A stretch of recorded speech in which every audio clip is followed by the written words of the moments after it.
Russia will not prevail in this war. Ukraine will prevail in this war. And we'll stand with them every single step of the way. So far, so good. But the slip-up was just around the corner for President Biden. And now I want to hand it over to the President of Ukraine, who has as much courage as he has determination. Ladies and gentlemen, President Putin. President Putin. He's going to beat President Putin. President Zelenskyy. I'm so focused on beating Putin, we got to worry about it.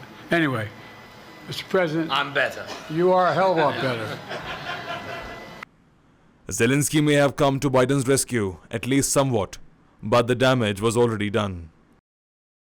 It was always going to be a high-stakes event.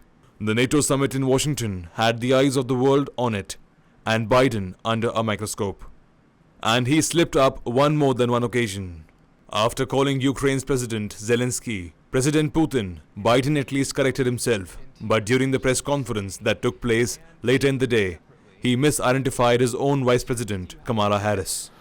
Look, I wouldn't have picked Vice President Trump to be Vice President, but I think she was not qualified to be President. I wouldn't have picked Vice President Trump to be Vice President, but I think she was not qualified to be President. Earlier you misspoke in your opening answer. You referred to Vice President Harris as Vice President Trump. Right now, Donald Trump is using that to mock your age and your memory. How do you combat that criticism from tonight? Listen to him. This concludes tonight's press conference. Thank you, everybody. Thanks, everyone. Trump jumped on the chance to have a go at Biden on the slip-up. And Biden tried to recover with his comeback when he wrote on X, "Yes, I know the difference. One is a prosecutor, other is a felon." Once again, during the press conference, he wanted to say Chief of Staff, but ended up saying Commander-in-Chief before he corrected himself. I'm following the advice of my Commander-in-Chief, the Chief of Staff of the military, as well as the Secretary of Defense and our intelligence people.